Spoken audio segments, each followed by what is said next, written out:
નમસ્કાર, હું જિલ્લા વિકાસ અધિકારી અરવલ્લી આપ સૌને આ જણાવવા માંગુ છું કે બંગાળની ખાડીમાં હાલ જે ડિપ્રેશન ઉપસ્થિત થયેલ છે આમાંથી આવતીકાલે 31 જુલાઈ અને 1મી ઓગસ્ટે અરવલ્લી જિલ્લામાં ભારેથી અતિ ભારે વરસાદની સંભાવના છે અને અમારા મારફતે તમારી પાસેથી એક અપીલ કરવા માંગીએ છીએ કે આ સમય દરમિયાન કોઈ પણ બિનજરૂરી બહાર નીકળવાનું ટાળવું જોઈએ।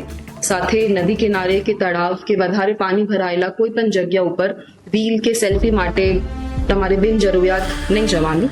સાથે વીજળી પડવાના સમયે ખુલ્લા મેદાન કે ઝાડ નીચે ઊભા નહીં રહેવાનું અને તમે એક ઇમરજન્સી કિટ પણ તમારે સાથે રાખી શકો છો જેમાં એસેન્શિયલ વસ્તુઓ જેમ કે તમારા ઘર માટે બીજા સાધન કે દવા ઇમરજન્સી લાઇટ આવું બધુંના પ્રાવધાન પણ કરી શકો છો।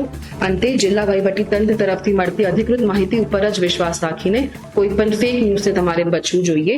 સાથે અકસ્માત કે જરૂરિયાતના સમયે તમે ડિસ્ટ્રિક્ટ હેલ્પલાઇન 1077 1077 ઉપર સંપર્ક કરી શકો છો। ધન્યવાદ।